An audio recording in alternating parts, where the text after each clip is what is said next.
In an emergency, do you have a plan in place so you can communicate if you needed to go off grid? Think of this as more of a prepper project so you can use it for privacy learning. You don't actually need to think you'll be off grid. A couple of years ago, I made a video titled How to Escape Like Jason Bourne. I thought it would have made an interesting series, but apparently my viewers thought otherwise and it did not get a lot of views. What is interesting in that scenario was that the protagonist, Jason Bourne, had to go out of town quickly and without warning, and there was no time to communicate with family. And in the early stages, the main problem was that he needed to talk to family to get funds and get help. Well, as that video shows, if you watch it, Jason fails over and over because just about every normie channel of communication is being watched. He tries multiple ways to reach his wife and he constantly fails. And the reason he fails over and over is that there was no pre-established way to communicate. He needed to have planned like a prepper and have a method established in advance. My premise here is to plan a way of communicating that does not create metadata. Thus, any kind of surveillance, even by three-letter agencies, will not suggest that a communication was made. So I will teach you an example method. You could use this as a framework for what to do. The basis of this is covert tradecraft, and the starting technique is called the dead drop. In other words, this is a technique used by spies. So if they think it is effective, we should learn how to do it too. Are you interested? This could be a fun exercise. Even if you're not expecting to use this, it is actually a lesson in privacy since you can learn how governments might find you. Stay right there.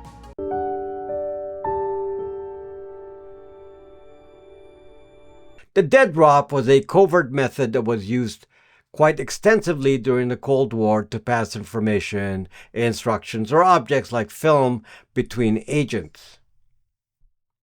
The idea of a dead drop was that it does not use face-to-face communications. The technique is based on having prearranged locations, and a signal was sent that a drop needed to be picked up. The signals are subtle and common so that no one suspects anything unusual. For example, there could be gum on a lamppost, a chalk mark, or a particular car is positioned differently. Then one agent drops the package in the dead drop. For example, a hole in a concrete wall, and then later, without any physical encounter, the second agent will pick up the package. This is what I want to emulate as a model for establishing a line of communications, but to do it digitally. So we will teach Jason a few technological tricks so he can emulate this dead drop digitally. But first, Jason needs some basic guidance. What will not work? There are behaviors we perform in normal life that will zuck you in a big way and reveal your location quickly. So here are some big red flags to be aware of. Number 1, no phones, no phone calling, no SMS. It should be obvious that any phone call is logged into the PSTN, the Public Switch Telephone Network, and every SMS text message has a copy kept by the government. So this may be redundant information, but it needed to be stated up front. Jason alone carrying a phone could be subject to cell tower triangulation, Wi-Fi triangulation, and on an iPhone, location tracking even with the phone off. Also with a regular phone, locations are tracked in the Google Sensor Vault, so a history of locations can be pretty easily acquired by the government. So Jason has to drop his phone in the garbage. Hopefully not near where he intends to be. Number 2, no burner phone. Jason must not purchase a burner phone to call his wife. This will fail. The reason is that the authorities will simply wiretap all the phones of the people Jason knows. How do they do this? Very easily. They look at the records of Jason's calls historically in the PSTN. A history of all calls has been passed to the No Such Agency for a long time using the PRISM program that Snowden already revealed. In addition, additional databases, make this available to every law enforcement officer via the FBI DCIS database. If an unknown phone number calls Jason's wife, then that metadata will already reveal that it's Jason calling, especially if the call is not a short, wrong number kind of call. The authorities would also quickly know it is a burner phone, and then the approximate location will already be known since it would be cell tower triangulated. So the police would know it's a small area, maybe 1/2 miles square or less. Number 3, no car. Maybe Jason uses the burner phone to tell his wife where to meet him. So if the wife takes her car to the location, well, it should be a simple matter for authorities to put a tracker on the car, even an air tag, and they will follow her.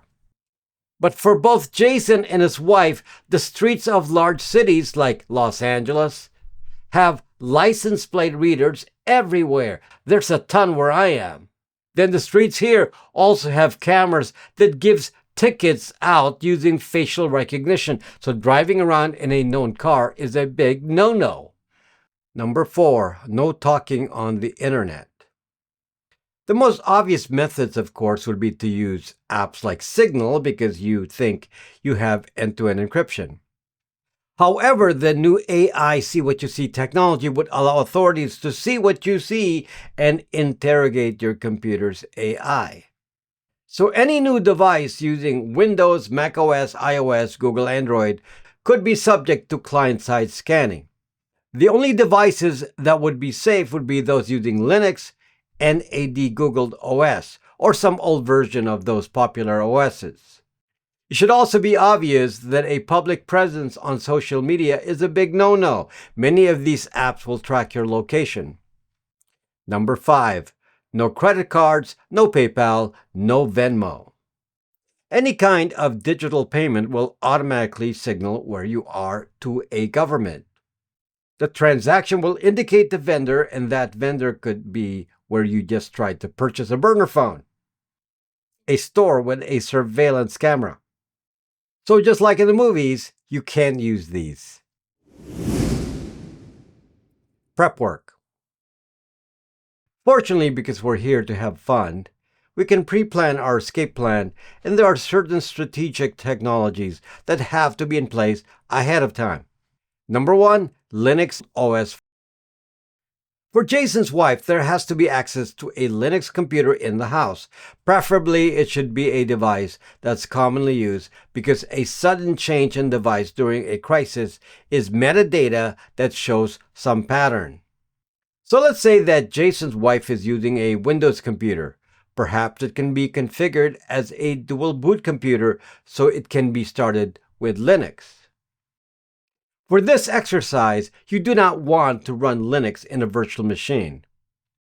And the reason is that the new see what you see technology or client-side scanning can see the screen and can see the Linux window from the host Windows or Mac OS.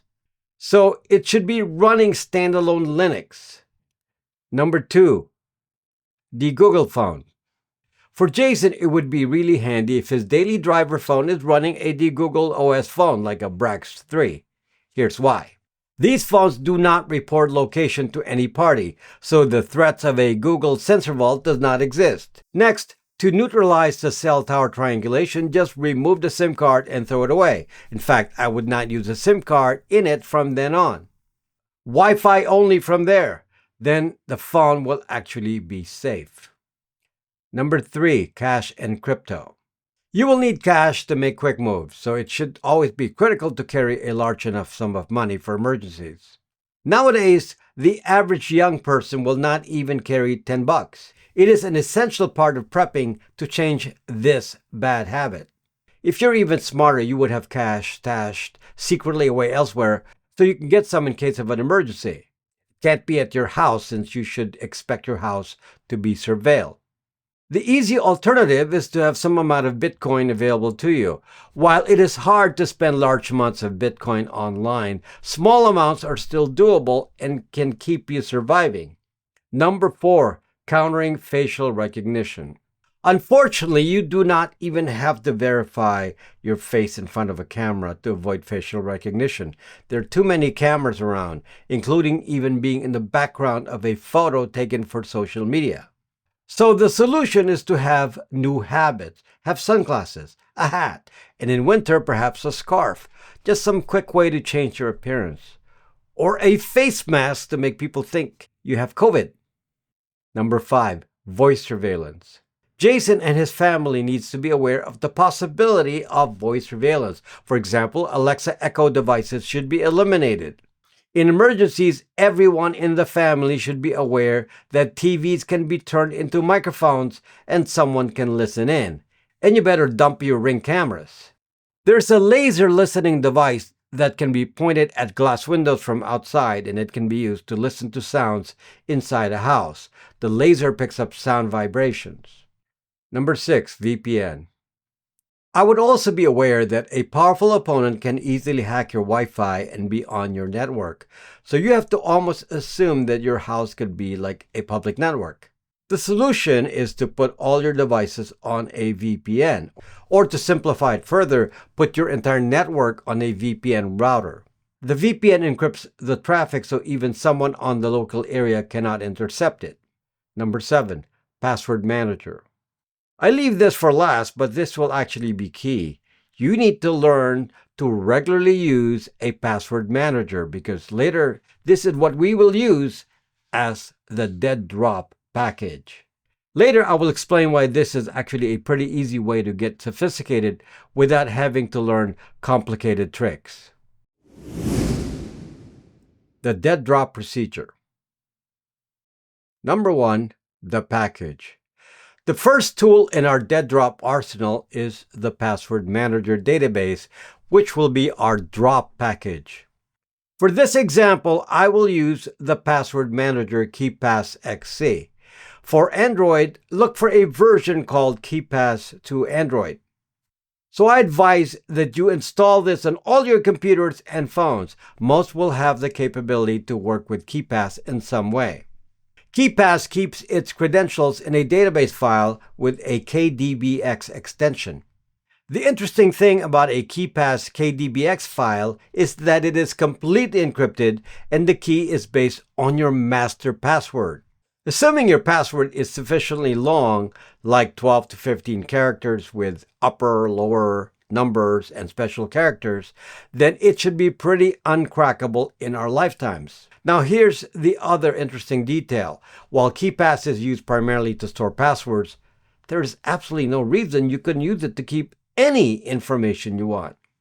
You can use it to keep notes, give instructions to family, keep crypto seeds, give secret contact info, etc. So our premise is that we will use a password manager to pass ultra-secret messages. Again, when you save your entries in KeePass XC, it saves it to a database KDBX. You could create a separate KDBX file for emergency use, or you could put your instructions in your regular password manager. And hopefully your family will know how to get into your password manager. So discuss this in advance. Here's another interesting detail. You really don't have to be afraid of putting a KDBX file somewhere on the internet because it's unhackable anyway. But you don't want to be obvious with this either by putting it in Google Drive or by passing it as a Gmail attachment. Remember that Google Drive and Gmail are tied to a Google ID, which is attached to you.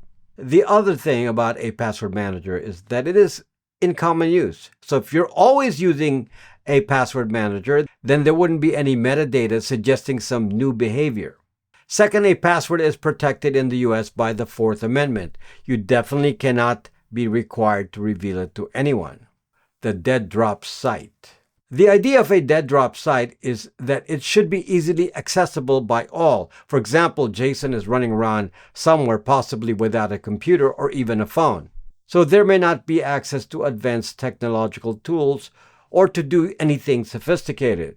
He may even be forced to use a normal phone, though without a SIM card, as his computer. So Jason and his wife needs to first establish basic communications without getting too sophisticated. My recommendation is to put instructions for the first dead drop site in the regular password manager database itself. So think ahead now and plan it and then put it into effect. You need to find some internet site that will allow you to upload a file. The site must not require two-factor authentication since Jason will not have a SIM card nor access to any other account, and the account should not expire. One potential easy solution is if you have some webmail-based email account. For this example, I will use Braxmail. Braxmail can be accessed directly from a browser, and unlike Gmail, it will never force you to give two-factor authentication. Then what I would do is to create a message to yourself as I show here. Let's see how we can use this. And then the message will have an attachment, and the attachment will be the password manager KDBX file. Now, instead of sending this, I will just leave the message in the draft folder by saving it. This then will be our starting point. This KDBX file can be downloaded from any location and can be the packaging for the drop. In an emergency, the first thing I would do as Jason then would be to download the KeePass file and open it on my device. Then I would edit the emergency entry I made on the password manager file, and then I would pass the new message I want. For example, I can explain what has happened and what you intend to do and what your immediate needs are. Then I would upload that same KDBX file up to the drafts folder again.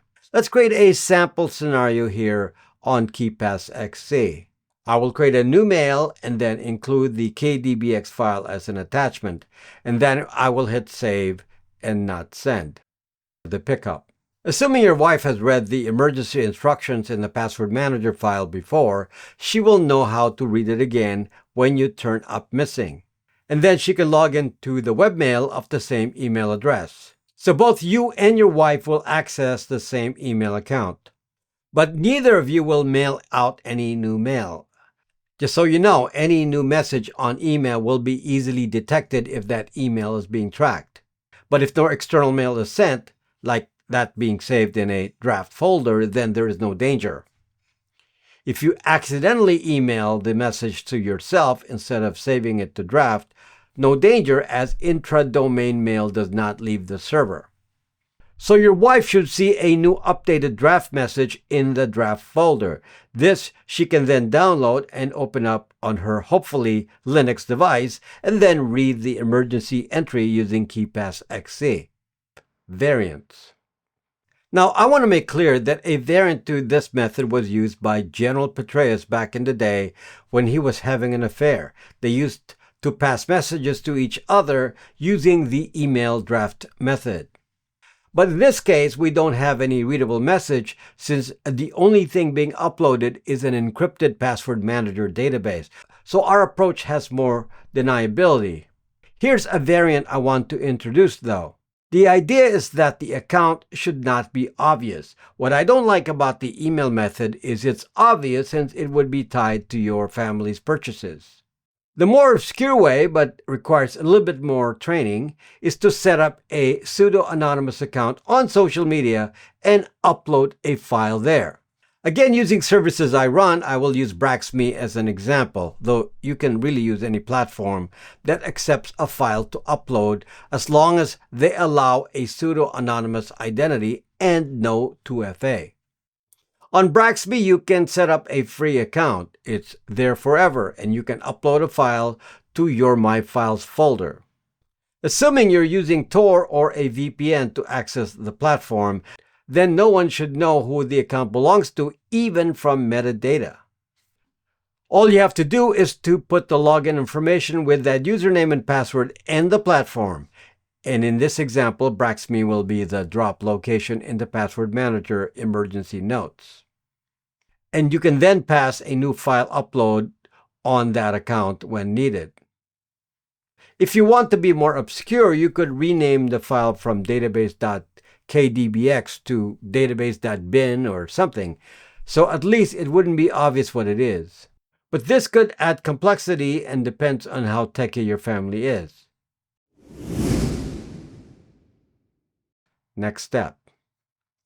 Next, once the communication is established, I would actually switch communications to another method. And if the equipment allows it, I would recommend the Session app. Session is excellent for communications by whistleblowers, for example. It is an end-to-end encrypted app that I've been recommending as better than Signal. You can't use Signal if you're on the run without a SIM card. But Session does not require a phone number and it works on all operating systems. The unique thing about the Session app is that it is the best I've found at hiding metadata. For me, the Session communications occur over an onion routing network like Tor. Session uses the LokiNet network. And no identifiers are used that can imply who the parties are in a conversation. So for a permanent method, I would have more complex conversations on Session. You can pass the initial session ID in the KeePass password manager in the original drop, and then you can continue talking in a more secure way after that. You can even keep deleting Session when you want it hidden and then reinstall it when you want to. That's a good technique, for example, if traveling abroad. Nothing on the phone to compromise you. Virtual phone. I'll mention this on the side as being relevant here. If you have a Brax virtual phone account, it can be called by another SIP device directly without going through the PSTN. It's basically like extension-to-extension calling. I have a video demonstrating this. So between two Brax virtual phone accounts, quiet communication can occur. And because it's not tied to cell towers, there is no side location. A VPN should be sufficient protection to hide locations and even encrypt traffic. There should be no record of the call, just like there is no record of calls doing extension-to-extension calling in an office. Using Tor. While Jason's wife is just fine using a VPN at home, Jason himself should stick mostly to using Tor. A quick Tor browser can be used on Brave using the Tor window option. On Android, you can use the app called Orbot. For someone on the run, Jason would be like Snowden, and Snowden has stated that he uses Linux Tails OS, which communicates over Tor.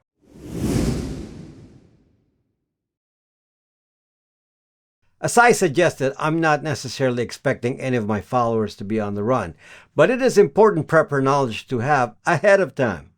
It also informs you of techniques that show where privacy breaches are and how to evade them. Folks, this channel is supported solely by this community. Thank you to those that support us on Patreon, Locals, and YouTube memberships. I don't acknowledge you publicly for privacy reasons, but you are appreciated. Most of you support us by using our products and services. Our most recent product is the Brax 3 phone, which will be available shortly. This phone is invisible to big tech and is a primary privacy tool. It is available on Indiegogo.com for now and later on braxtech.net. We have other products that are available on our store. The key one is the Brax virtual phone. You can have multiple numbers that require no ID or KYC. We have the Brax mail service, which allows for unlimited aliases and many obscure domains. We have Bytes VPN and the Brax Router VPN and Tor Router. All these products are on our store on BraxMe. Join the over 100,000 people who are part of our community and talk about privacy issues daily. Thank you for watching and see you next time.